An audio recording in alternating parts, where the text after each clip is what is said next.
I'm Tony Habra. I'm the superintendent of the school district, as everybody knows, so at least people who are sitting here. So let's go through. This is the state of the district. This is something that I do every year. It's been my habit to do this in April. This is because it's our community's district, and the community has a right to know what's happening at the school. And so this is part of the way I fulfill that requirement of connecting with the community and letting them know what's going on. So when I applied for the position of superintendent, the application packet included 5 board priorities for the superintendent and the strategic plan. And so I've used the strategic plan to guide what I've done over the course of this year. And then the board priorities have been part of how I've reported out to the school board every year, or every month. They've received a report from me, and part of it is how am I meeting these 5 board priorities. So what I'm going to do is I'm going to describe the progress we have made towards meeting these goals, as well as how I intend to seek continued growth, and finally I'll offer a direction for the 3-year plan as we move forward. Although I will end with an opportunity to ask questions. If you have any at any point, just stop me and ask the questions. Okay? All right, here we go. So the first thing is, I'm not going to read you the slides, but I want to point out 2 things that jumped out to me as I read this mission statement, because this is our mission statement for the Haines Borough School District. And the first is that there's a commitment to lifelong learning. It used to be that a person could get a job, and as long as they worked hard and did that job, they would be able to provide for their family for a long period of time. And it's not as easy today, and it's going to be even harder tomorrow. According to the World Economic Forum, 65% of the jobs that we are preparing students for right now don't exist today. So they don't. It's hard to prepare students for jobs that don't exist just by teaching core academics. That's not enough anymore.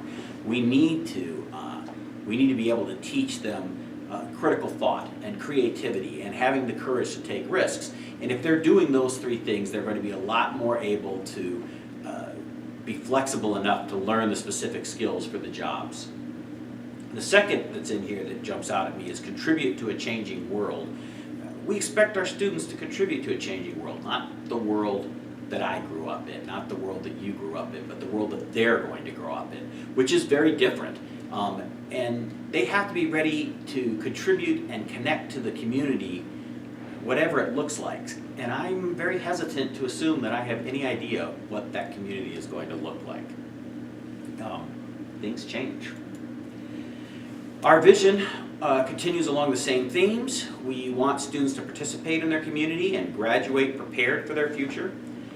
It's easy to allow ourselves to expect students to want the same things that we want, and the same community, the same learning, the same future. But our board was very wise when they wrote this mission and vision statements, and they made certain we were talking about the students and preparing them for themselves and what they need. If 65% of the jobs available for them don't even exist yet, we need to make certain that 100% of Haines Borough School District is focused on the instruction and preparation of students so they are ready for the future. So, there are 3 focus areas in the strategic plan, and all 3 of these focus areas have more detail, but these are kind of the summary of them. The first is academic success, and that refers to making certain our students are able to get the attention and specific instruction they need individually to be successful. We strive to keep them engaged and ensure that they reach their highest potential. Organizational excellence refers to the culture for the educators, so we can attract and keep the best educators around. And finally, community and family involvement refers to promoting shared values and responsibility with our parents and community. I begin this presentation talking about these things so that as we go through it, you're able to kind of judge whether I'm using those mission, vision, and focus areas as a measuring stick. Are we being successful? Where are our challenges, and are we on the right path to meet those challenges? And so this is our measuring stick. That's why we're starting here. These are the 5 priorities for the superintendent. These are paraphrased. I have the exact language on my wall in my office. I look at it every day. If you would like to talk more about them, I'm happy to, but ultimately that's the crux of them. Any questions about this or anything else before I go further? Okay.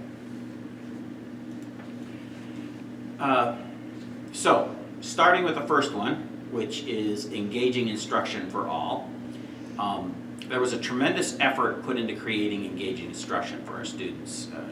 Individual accounts can be seen in our administration's monthly board reports. If you take a look at those and what is happening monthly in our district, we try to hit all of the highlights in there month after month. But just a few recent highlights include second grade did an engineering project. We are, let's see, 8th grade had electronic presentations on native cultures. I know 8th grade is going to be writing stories for 2nd grade students, that they've each got an individual student that they have gotten to know a little bit and are learning a little bit about them, and they're going to make them the hero of the story. And I know my 8th grade daughter is very excited for this opportunity to write a story. That's not usually what I hear about her for language arts, so I know that they're working hard to engage. We also have, of course, opportunities to earn certificates in things like welding and emergency medicine. There are chances to obtain college credit without leaving the building. So we're doing a lot of things to help students get ready for career choices, from as diverse as cooking to computer programming. I know students are engaged because I ask. I ask them if they can tell me what they are learning, and they do, and then they can explain it. The teachers make an effort to make certain that the students know what they are being taught by presenting them with a clear objective every day at the beginning of their lesson, and then tailoring the instruction to the learner specifically. As part of a focus on engagement, sometimes in the near future, we're planning the middle school to do a survey again that we did previously 3 years ago to see have things improved over the last 3 years, because there's some question about that, and we want to make certain that we have good data for that. So I expect that to happen shortly. So we can see if it's improved perceptually as much as administration has seen it improve structurally in the middle school. As far as an accurate and transparent budget, a great deal of time was spent on doing that this year. A calendar was developed, several videos were created and can be found on the website. Presentations were offered. A survey was generated, and the results of the survey were made public. Every month, a report with a great deal of detail is presented to the board, and we work hard to not only be transparent, but to be actively proactive with that information. I was disappointed that there were people who felt blindsided by the cuts that had to be made. So we're still working on ways to make sure that that information gets out there in a more clear manner, but we did work very hard at it, and we just got to keep working at it. This is one of those ones that it's always going to be a struggle, and continues to be, even now with our legislators holding funding for school basically hostage while they talk about PFD versus income tax and how they're going to meet the budget shortfall. Dynamic correspondence school. School has been working on becoming welcoming and open to those individuals who choose to homeschool with us. They do a lot of things. I know the middle school students are invited to the dances, or there's a cold water safety course that the correspondence students are invited to. And we did a wellness day where they were invited to. So we're trying to be as welcome. Even when we did the Thanksgiving feast, we invited our correspondence students to try and get them in. And there's been some results for that. We have 43% increase in students since FY14. This is fiscal year 17, not FY's fiscal year, in the correspondence school. So we're going to continue to work on being welcoming to our families in whatever way we can. In communication between groups, we have it's going to continue to be a challenge. I've never been someplace where communication wasn't one of the issues, and continues to remain the issue. You have to continually find ways to connect with your community. I do these presentations. I'm filming the presentation for the purpose of being able to put it on the website. I don't know how many people will be able to come, and I know I'm always competing with other things that are going on.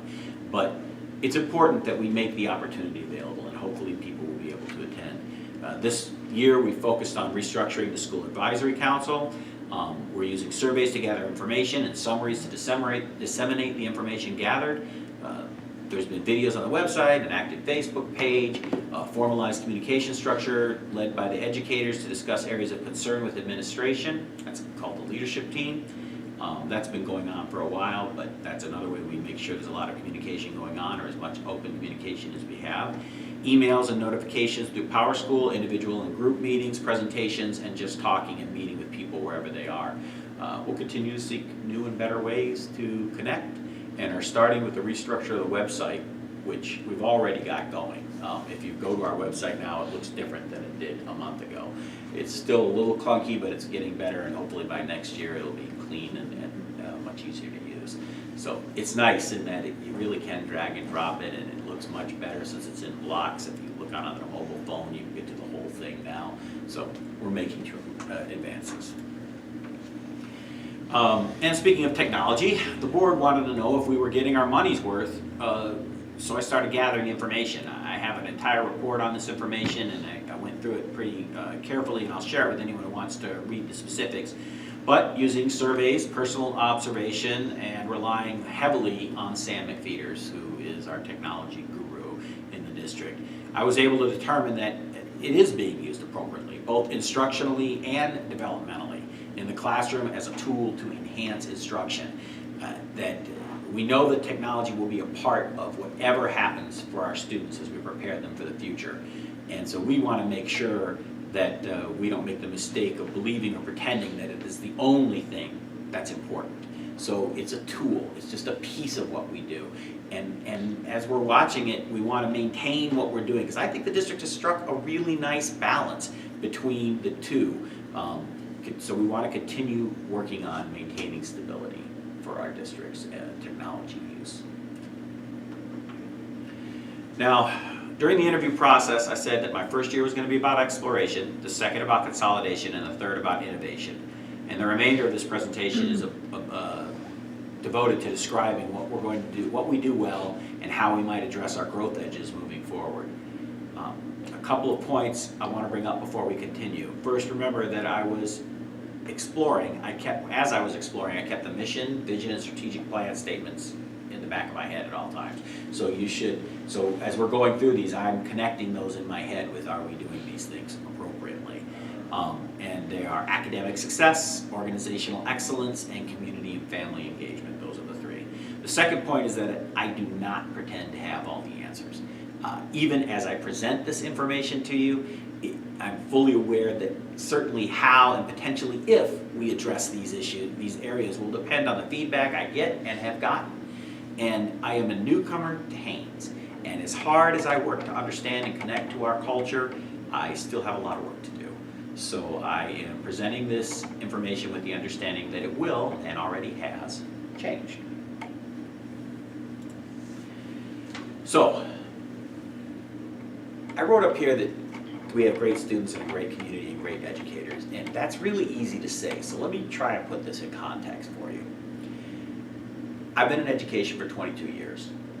I have worked in districts as large as 69,000 students and as towns as small as 1,100. I have never, well, let me go on. I've been a teacher, a counselor, an assistant principal, a principal, and a superintendent. And I have never worked with a group of educators, and I'm saying educators because I don't usually, if I refer to teachers, I'm talking about teachers. Right now I'm talking about educators, everybody who touches the life of a child. And I have never worked with a group of educators who are more dedicated to what is best for kids than this group of educators that we have in Haines Borough School District. When I started talking about budget cuts, I had educators coming to me and saying, you know, if we need to cut, I think my job might be the one we really need to look at. Not look over there, but we should really look here. Is this something we should be doing? That's not something you find everywhere. It's really not. It's about the kids. It's always about the kids. And that has been a wonderful thing, a really amazing thing that we do here in this district. However, there's always growth edges, and as I explored and using the district focus areas as a guide, there are 3 areas that seem to come up again and again. The first is that there's been a push from our legislators to use funding and laws to define a one-size-fits-all model of good teaching. And recently, we've been given back some freedom to determine some of that for ourselves. And although we remain committed to both the model and the spirit of the Marzano evaluation, which is an evaluation that's focused on growth for our educators, the use of external assessments as an indicator of good teaching is no longer a legal requirement. Basically, we don't have to use a state-mandated test to determine whether somebody's a good teacher anymore. We have other methods to do that, but that's one of the things I ran across. The second is that our homework administrative regulations are written around the idea that time requirements per grade level as opposed to what research says is best for students. In other words, the regulation about homework says there will be so many minutes in first grade, so many minutes in second grade. It really doesn't speak to whether there should be so many minutes in first grade or whether there should be more or less or what is best or how do we focus what we're doing on what kind of education we want to provide for our students. And also I heard over and over again from multiple families that it ranks as a major concern, that it creates stress, that homework is an issue in the home. And I know you talked with some, and I'm pointing to Pam, anybody's looking at the camera, that we had that discussion was had in the SAC, and that there was similar feelings among the parents that you spoke with as well. Mm-hmm. So that was part of one of the things that I've heard.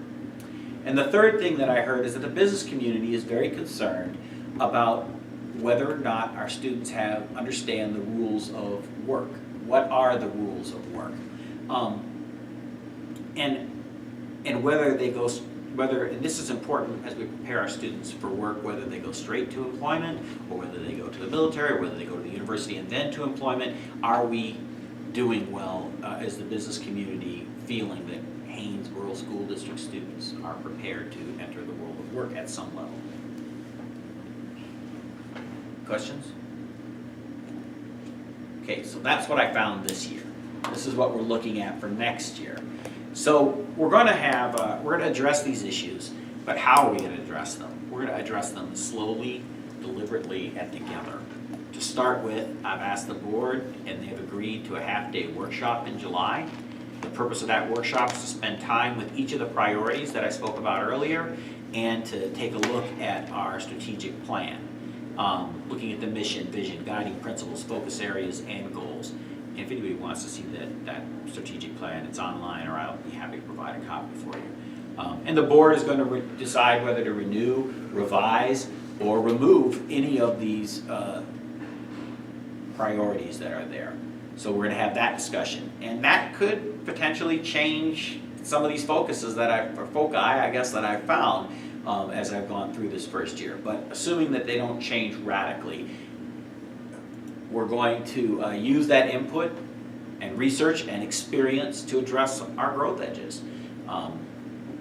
We're going to dig into best practice, determine what kind of gold standard there are based on research, look at variations that meet the needs of Haines, find out which ones are acceptable and which ones are unacceptable variations.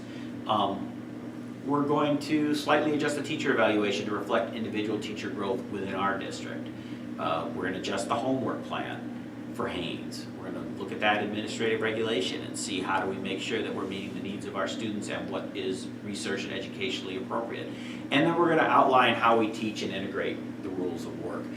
We're already teaching the rules of work, but the question is how do we make sure everyone knows that they're being taught, and how do we evaluate the best way to do that for our students?